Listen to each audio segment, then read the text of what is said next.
Exercise 14 का ही next question है। क्वेश्चन नंबर 15 क्या है, sin x plus cos 3x is equal to cos 5x। तो हम क्या करते हैं, पहले कुछ कंबाइन कर लेते हैं। cos 5x minus cos 3x is equal to sin x। हमने एक आइडेंटिटी पढ़ी थी cos p minus cos q किसके बराबर होती है, उसका जनरल फार्मूला पहले मैं लिख लेती हूँ। मैंने cos p minus cos q का जनरल फार्मूला लिख लिया।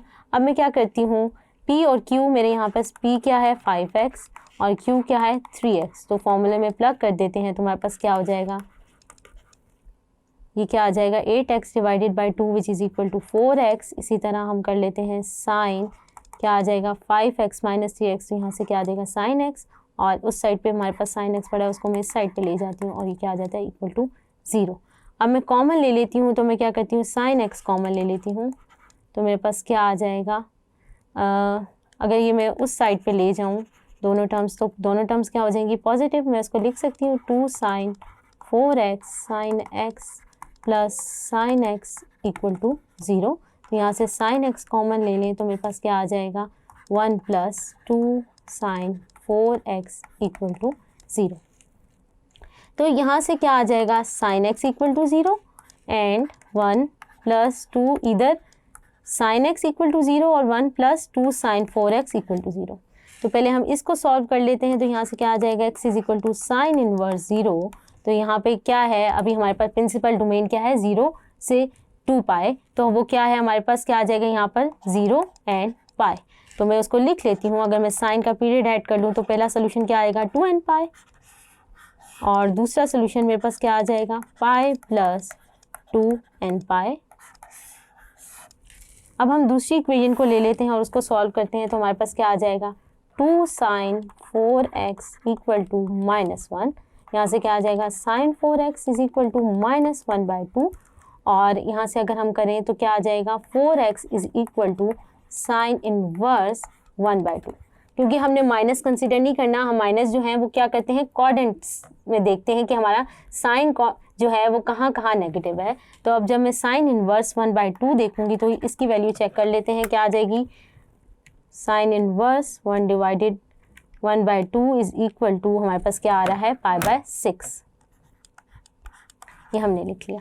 अभी हमने x की वैल्यू फाइंड करनी है, तो वो क्या आएगी हमारे पास, पहले तो हम लिख लेते हैं हमारे पास क्या है कि हमारे पास साइन जो है वो नेगेटिव कहाँ होता है। तो हम लिख लेते हैं साइन इज नेगेटिव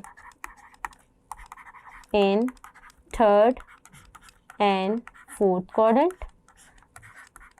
तो यहाँ से हमारे पास x की क्या वैल्यू आ जाएगी 4x है, तो हम 4x ही ले लेते हैं। तो हमारे पास क्या आ जाएगा पाई, थर्ड क्वाड्रेंट में देना है तो क्या आएगा पाई प्लस पाई बाय 6। तो ये किसके बराबर आ जाएगा 4x इज इक्वल टू क्या आ जाएगा 7 पाई बाय 6। अब मैं पीरियड ऐड करके जो है ना x की वैल्यू निकालूंगी। तो मैं यहाँ से कर लेती हूँ 4x, हम नेक्स्ट उस पर चले जाते हैं, नेक्स्ट पेज पे चले जाते हैं। तो क्या आ जाएगा हमारे पास 4x इज इक्वल टू, हमने क्या लिखा था हमारे पास क्या था 7 पाई बाय 6। अब मैं क्या करती हूँ इसमें 2 एंड पाई ऐड कर लेती हूँ और फिर मैं इसे x के लिए सॉल्व करूँगी। तो ये क्या हो जाएगा 7 पाई बाय 24 प्लस 4 कट जाएगा तो क्या आ जाएगा n पाई बाय 2।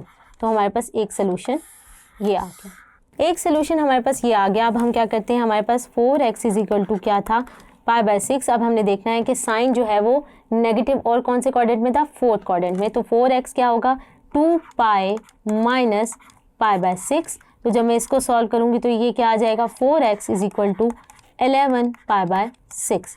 अब मैं क्या करती हूँ पीरियड ऐड कर देती हूँ। तो क्या बन जाएगा 11 पाई बाय 6 प्लस 2 एन पाई, और x के लिए इसे सॉल्व कर लेती हूँ। तो ये क्या बन जाएगा, अब सारी जो सोल्यूशन है उसको हम लिख लेते हैं। Solution set, general solution set जो हमारे पास आ गया है, जो हमने x की वैल्यूज़ निकाली हैं तो हम उसको लिख लेते हैं। तो वो हमारे पास क्या आ जाएगा, पहला सोल्यूशन था 2 n pi union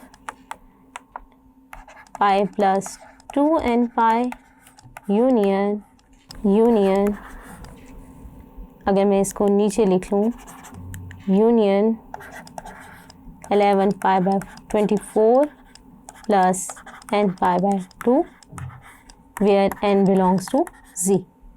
hope so आपको ये ट्रिग्नोमेट्रिक इक्वेशन का सोल्यूशन फाइंड करना समझ आया होगा। Thank you.